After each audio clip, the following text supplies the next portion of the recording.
if you would give a very brief answer, so low interest rates that the euro brought, were they the root of the evil? Yes. Okay. But although if you are responsible, then I guess they can also be so-called the root of the good. Yes. So, yeah, one of the ways of putting it. Estonians are responsible, for instance. Yeah.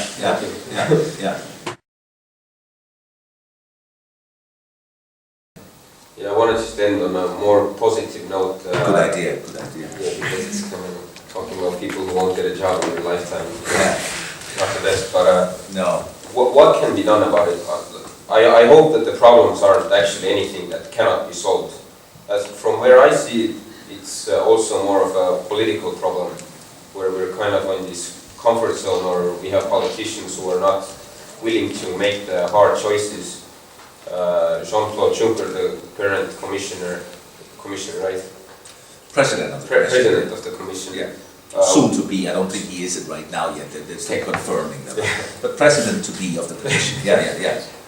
He once said that we, as politicians, we do know what to do. We just don't know how to get re-elected after we have done it. Yeah. So is that a case of something like that we're having? And if so, what would be the hard choices that we would have to make in order to go forward?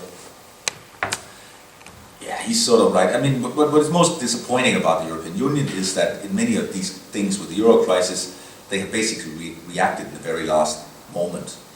I often compare it to James Bond, right? James Bond saves the world. He doesn't do small things and so on, right?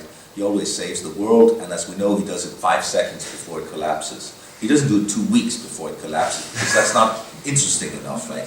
It's a little bit the same as the Eurozone. The Eurozone, when it really is on the brink of collapse, then they go in and do something. Mr. Draghi's comments in 2012, that's a good example. We're still stuck with this here, that there are some countries that are with some government debt levels that they just will find it very difficult to get out of, where they will need so much austerity and therefore cut so much in public spending that it's possibly not likely they can do it. What can you do instead? Well, if some debts are so big that they cannot be repaid, then you restructure them. Restructure is this fine word for bankruptcy, right? But you simply take some of that debt away, and then you have to find out who pays the bill, right? And yes, Germany will have to be involved, right? But that's sort of how I see it. One day, it's likely that the European Union will say, to get some of these countries going again, cut this debt, cut some of, not all of it, but cut some of it, because it is not payable, right? It's simply too big a burden from some of those countries. We allowed them to build up too much debt. There are some rules in the Eurozone that you're not allowed to do this, but it was made possible to do it nevertheless.